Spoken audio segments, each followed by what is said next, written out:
Now let me go live. This one. Oh, okay. Okay. Now we are going live. Preparing. Okay, here we go. We are live. It's always a shock when you go live. You're like, what am I meant to say? Hello, everyone, and welcome to the next installment. I'm on such a roll with these podcasts for my podcast called Let's Talk Horses. And tonight or today, wherever you are in the world, my very, very special guest is Miss Katarina Wallentin. Thank you so much for joining us. Thank you. I think this is one of the most unexpected podcasts I've been invited to. Good. So basically, I don't know if you've ever watched these episodes or anything, but I just get people on and talk about horses is basically what happens. So obviously, we are both two people that are quite deep in the trenches of this amazing thing called access consciousness.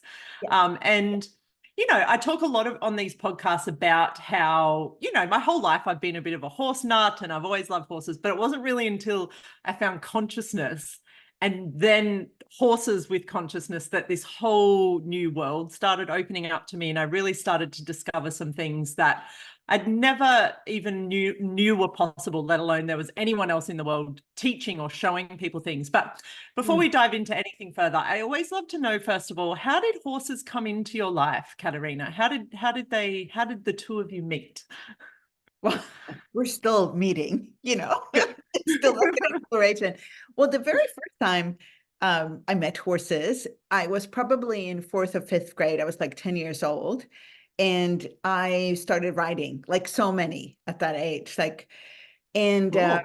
I was, I don't remember a lot. Like I remember liking it until one day my mom was there and I was really proud, like you're a kid and you're really proud. And I wanted to show her what is it called in English when you clean them off with you have you The do this? brushing A them, brush, grooming yeah, them? kind of like a brush, but the one that kind of also touches them, like their Yeah. body. So Yeah. Swedish is rykta. So I was rykta there, my horse. And I think I hit something that it didn't like some part of so it kicked me. So the horse kicked me. And I, at the time, thought that I got so afraid that I didn't want to ride anymore. And what I afterwards realized was that my mom got so afraid because she was standing there and she was watching her little kid. And even if you think you're very big when you're 10, 11, you're actually a little kid. Like you're, and I think she got really, really afraid then when the horse kicked me. So I completely stopped riding. I stopped going to the stable. I stopped everything. And then I didn't really horses was just something I didn't do. It was something that wasn't part of my life at all. And I looked kind of with envy at people who were had ease with horses. And I was not I stayed away. And then I started to explore consciousness, just like you. And in that, we used to go, well, we still go to Costa Rica, but we used to go to this other place in Costa Rica that had horses. And I remember because everybody was riding. And then I was like, okay, I probably should try to. And I remember in the beginning, I couldn't even get my horse to walk. Like even if I was standing beside my horse, we had to take them out of the stable. My horse wouldn't move. It wouldn't, I was so incongruent with what I wanted. I was afraid of the horse, still wanting it to move while being afraid of the horse. So the horse went I have no idea what she wants me to do. I'm just going to stand still to see what happens. And then slowly over the years, I kept riding, and I still actually really, it's an amazing possibility for me to work with my fear, the idea of fear. Horses are huge animals and they can go really fast. So for me, that I'm a control freak. So it's I'm out of control. I can't have that kind of control that I can when I'm walking in the forest. So, and then after a while, I kept riding, and then I was riding this horse called Allegra, and I kept riding in the back of the group. I remember Allegra went really slow, I know that sounds weird to you today because Allegra really doesn't go slow today, but he used to go really slow in the back of the group and like Yeah. not really move forward without kind of like encouragement, you know? And I remember Yeah. Gary asking Henry, the horse guy at the time, said, shouldn't Katarina have a little faster horse? You know, like she's kind of fast in her energy. And Henry said, you know, Allegra will go fast when Kat is ready. And he did. He started to, yeah, it was so amazing. Like it took probably 2 more times we were there. Like it wasn't like even that visit. It was 2 or 3 times later at another visit because it became my horse. Allegra is still my horse. Means happy. And it wasn't until that when he started, and then he became like one of the first horses, like Allegra really likes going fast. And I'm still not very comfortable galloping or whatever you call it, running, but he likes going in the forefront of the group. He likes, you know, trotting. And so it was so interesting for me how the horse waited for me to be Yeah. ready to go. And then when that was congruent, and now Allegra kind of pushes me to explore the edges of my own control, Right. need for control. Yeah. And I mean, like the best, I mean, because I'm just like, you know, I've been around horses my whole life, but I'm really starting to learn to ride now. Like I'm taking proper instructions and proper lessons and like learning the fundamentals of, you know, dressage and proper riding. But every bit you come to, it's really this thing of like the more control you have in your body, the less you're going to get from the horse. Like it's really about learning this space of like truly letting go of that type of control where you really like want to clamp down and take care of the horse, take care of you, take care of everything around you. It's like it's been such an amazing journey. And I love what you talked about because you know, I heard Gary Douglas say everything I've learned in life, I've learned from a horse. And I mean, I've been around horses and still when I heard him say that, I was like, bullshit. Like that's what are you talking about? And now I'm like, because it's like everything that you've talked about, all of these things that have happened with you and horses, even when the horse kicked you as a little girl, like the awareness that you got from that and what you took away from it is things now that you have in your everyday life, right? Yeah. And it's such a good, so and the funny part about consciousness is like this happened when I was a kid, and I did not have the awareness that it was my mom's fear when I was a kid. But that particular event stayed with me. I knew it was important. I knew something about that. Well, it made me quit riding horses, but I also knew there was something. So once I got the awareness of what actually occurred, it's like you say, I have that awareness now all the time. Like I can use it when I look at other things in my life that I seemingly are afraid of or have a reaction to that doesn't really make sense with who I Yeah. are.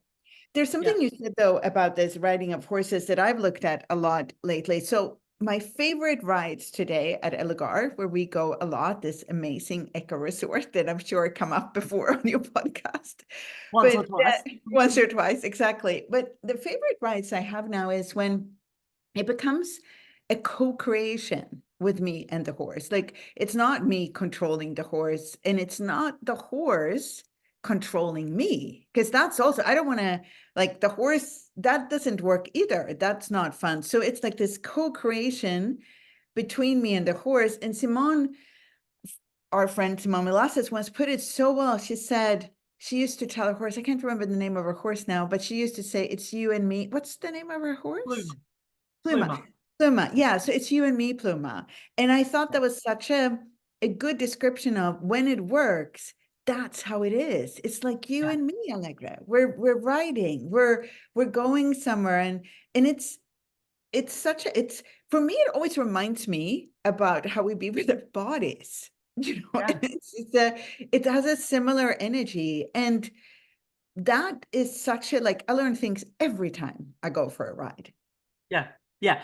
And, you know, I like to use the analogy a lot when with riding, it's, you know, the scene in Avatar, the original Avatar, where they're riding those big horse-like creatures and they do the connection between their hair and the tail, like that thing where you literally almost like melt into each other. But I actually wanted to bring this, like, this is an awesome segue into sort of what I wanted to talk to you about, because you have also this, like, part of consciousness that you explore with these classes that you've created called The Art of Touch, which I've attended one of these before as well. And it fucking blew me away, like how much it wasn't even cognitive in my world, the power of touch, like how we, like all the things, right? Like there's so many different layers to what that is. And when you know, I knew you were coming on here, I thought, wow, because horses in touch, like that's like a whole nother realm as well. So is there anything like you want to talk about, like anything you've experienced with that, or anything that's sort of shown you from that world? Well, there's so much, but one thing that popped first was there is a reason why a lot of teenage girls ride horses, and you can laugh and say it's sexual, maybe, that could be that too, but there is a connection. You're being touched by the horse if you're willing, at the very core of your being, like whether there is a core or not, but you're being touched energetically. There's an energy going through you and the horse's body. There is a warmth between your leg. Like there's a body between your leg. It's a very intimate way of interacting with another alive being on earth. So for me, it's not surprising that so many, and especially girls, but there's of course also boys, like young, they find that place there with the horses, with riding horses, that actually allows them to create a sense with their own body and intimacy, a closeness with something alive. They're being touched by the horse, but they're also touching the horse. Like it's the simultaneity of gifting and receiving that gets created when they are with horses. And a lot of people just like hanging out with horses. It's not always about riding. It's about being with the horse, being with this huge body, just that. Like you can actually, there's heat coming off it. There's like if you touch a horse, it's not just like the horse, the actual, you can feel its hair, like whatever you said, like its skin, its hair, its fur, yeah. But you can feel how the heart is beating under, how the heat is coming off the horse. You can hear the breath of the horse. The breath of the horse can come. Like there's so many ways you're touched by something so alive, so present with the earth, that it's really like you're being touched by the horse's body, the horse's energy, and through the horse, also the earth. So it's like this connection that goes through everything. And for me, touch, I know you've been to a class with me, and one of the things I explore is that you can be touched in so many ways. It's not, there is a physical touch and there's an energetic touch that's like right outside, but there's also how we touch each other through our eyes. It's how we touch each other through what we hear, through like the whole, what's it called? Like all the different things we take in, not extrapolation, what's it called? The thing that makes us not walk into things. Anyway.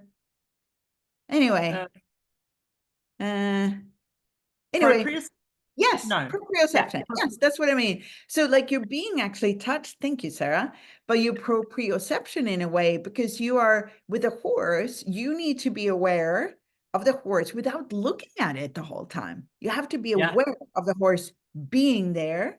You're touching it if you're riding it, but you're also aware of everything around the horse. You're aware of the horse's zone. You're aware of your zone. You're aware of the horse heartbeat, because your heartbeat will start to actually vibrationally become congruent with a horse. It's one of the reasons why we feel so good around horses. Right. So yeah, it's an amazing connection with touch. And thank you for asking me so I could explore that with me too. Yeah. And you know, if there was ever a better invitation to be around horses, I haven't heard one yet. That was like, let's clip that and send it to the world, to even, because it's not necessarily about riding, and it is and it isn't, but it's this thing where, you know, and I've talked about it quite a few times, where there's an energy you get invited into with them, where it's almost like it's not a secret club because they'll let anyone in that's willing to come and ask to be a part of it. But it's this energy that only really exists with horses. Like it's so different to anything else in the world. And there's just such an openness from them. Like the moment you're willing to just be there with them and be, hi, like, can I, be here in your presence, in your energy for a little while? It's like they throw the doors open to you. And it's not only like you're invited into that horse's world, you sort of then become connected with all horses. Like it's this very obvious thing. Yeah. And I remember I did an interview with a horse therapist or whatever horse. There's a specific horse therapy that she does. And one of the things that she said is like horse has been around for hundreds and hundreds of years with humans. Like Yeah. so it's kind of not only do you get connected with all the horses, you get connected with the connection that humans have had with horses through so many centuries. And I think there's something there where we're tapping into ourselves at a like timeless level, nearly like at a level beyond time. And the other thing with horses is that they have no judgment. And it's so different for us because we talk a lot about functioning without judgment, but there are very, very, very few human beings that don't have judgment in their world of some kind, even if it's refined judgment or subtle judgment or judgment that they're not aware of, but it's there somewhere, while horses don't function that way. They don't have judgment. So when you step into that energy, like you say, you step into a zone that you can't really, to be in there, to be that gifting and receiving, you actually have to give that particular structure of judgment up for it to work, at least to a certain extent. And I think there's a longing in most people for that. Like at least people that are drawn to this, there's a longing to experience, what is that like? What would it be like if I didn't have to have all these like barriers up, either to be judged or to judge correctly, all of it. Yeah. And they just have a way, even if you go into that zone, into their energetic sphere with your barriers up, they still just have this way of just like, it's just like pew, pew, pew, like they'll go up, down, around, in, through, and then they're just like at the center of you. And you're like, And what I like this like way. but when you're saying that, it's also interesting because it's not fluffy.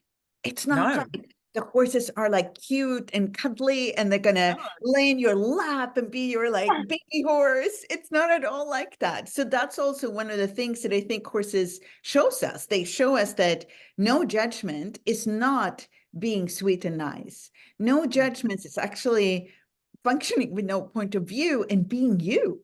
Like the Yeah, horses are being them, and they are being them even when they're being like, I want to run, even if you don't want to, yeah, when they're, so there's such it's kind of like an adult way of being with another being. You need to be you to be with a horse for it to have that ease. And again, I am so still working on this. I am like that's why I thought it was funny when you asked me. I feel like the least expert on horses anywhere around. no. It's so amazing now when we're chatting about it, because it's not about that. It's about being with horses. Yep. Yep. And there's a way that they show up as themselves because they're also different as well. I mean, we've talked about this energy that they each share, and there's something very horse about them. But there's also something different about every single one of them. Like I have two horses here that live with me, and they are completely different, but they have this connection with each other where they will, like you watch them and they literally function as one because that's what they're required to do to be aware of what's going on and to know that they're safe when it's just the two of them. But they're also completely different from each other, and they're never like, my boy horse, my gelding, is what people would call a spooky horse. He tends to like, oh, what's that? Oh, what's that? But he doesn't apologize for that. He's not like, oh shit, I just freaked out at that. I'm I so should sorry. I I should won't do get that. less spooky. That's He like doesn't my give a target in shit. life for this year. No. He's like, I know that thing scared me yesterday and it just scared me again. It's probably going to scare me tomorrow, but I don't care. Yeah. No, and that is so true, that non-apologizing for who they be. And I think that's also where you also have to look at, like, your horse isn't wrong Yeah, for whatever it's just being the horse. So there's and I think that's like, we tend to think that we treat horses sometimes like people, and people are horses. They're very different than people because they are horses. So there's also such a learning in that, because the earth and the world, it's not only humans. There are all kinds of things on this earth, all kinds of creatures and critters and alive things that yeah, horses is one of the interactions we have that is the closest. Dogs, cats, horses are like I'm probably forgetting one, but those are three kinds of closer interactions we have with animals that can show us like how varied and how much there is to interaction with all living beings on this earth. And that actually made me really excited now when you talked about that, like learning, not making us wrong. We should be like horses, just knowing that there's a difference, and yeah. it's And it's a possible. gift. Yeah, it's a possibility, right? Like, and that's what I love about them is like everything we've said, they're just inviting us to be like, hey, like this is us. This is anything you want that we can gift from you that you're willing to receive. Like they will just give you anything and everything. They're just like tsunamis of whatever you're willing to receive from them. They'll always be there to give you. And I love what you said about the longing of this thing where a lot of us really seeking and longing for that place with no judgment. And it's so many of those other things that they present to us as well that I really think like that showing up and being you, that being able to see people and for who they truly be as they're being, not all the barriers and the things they put up in front of them. Like I love what you said as well, that they are this creature that really lets us into their world, because I guess probably all creatures have so much of this to show us, but we're fortunate that for us that horses have really been with us over many centuries, as you said, and we've built this bond with them that allows us to really learn some of that from them. So you've been to conscious horse, conscious rider classes before as well, right? Yes, I have. I've Yeah. been to actually two with Gary. That's the ones Oh. I've been to. Nailed it. Because Yeah. that's the other thing I love sort of inviting people into on this podcast. And I mean, basically everything you've said on this podcast is like a conscious horse, conscious rider class. Like everything you've talked about is really for me what these classes are about. But if there was anything that you could say to invite people to seek out a facilitator or to go to one of these classes, like what would you say about conscious horse, conscious rider as a class, as an event, a thing? Well, I would say first, kind of like I say with the Art of Touch classes, you don't need to love touch to come to an Art of Touch class. That's not the target is for you to explore touch and have ease with it and know what works for you. So I think a conscious horse, conscious rider class is very similar. You don't need to know how to ride. You don't need to be an expert rider. And you don't even need to have an ease with horses. That's why you're coming to class, is to actually explore that. And also that it's not so much about riding and becoming an expert on riding. It is really about being with horses and allowing them to contribute and gift and receive. And I remember from this, my very first conscious horse, conscious riding class was in Houston. And one of the things that I got to do was to lay on the back of a horse. So I got to, like, there was no saddle. So I just got to lay down on the horse and have the horse move. And it was one of the most amazing practices of trust. Like to totally trust me, the horse, the universe, and that like avatar-like connection where you feel the body moving under you. And I'm sure you don't have to do that when you go to conscious writing class. But for me, it was it's something I've never forgotten. And it's something that's always going to be with me. And it could not, I could not have received that anywhere else than in a class like that, or any kind of like horse. Obviously, there could be different horse classes where that occurred. But so there's something about you when you go to a conscious horse, conscious riding class, which is that goes way beyond horses, and yet it's so about horses simultaneously. So that's my best, like come and explore who you be with horses and what they, can contribute to you and your life and your future. Cool. Thank you so much. Thank you. Thank you. Thank you. Thank you for being here. Thank you for all of that. Like, that was 25 minutes. I feel like there was so much that we burst open then. And I'm so pleased that you came on. And maybe in the future I can have you on again and we can talk a little bit more about this. But for now, thank you so much for being my guest. Thank you. That was wonderful for me too. I really enjoyed exploring. Thank you. Okay. Bye guys. See you next time. Bye. Bye-bye.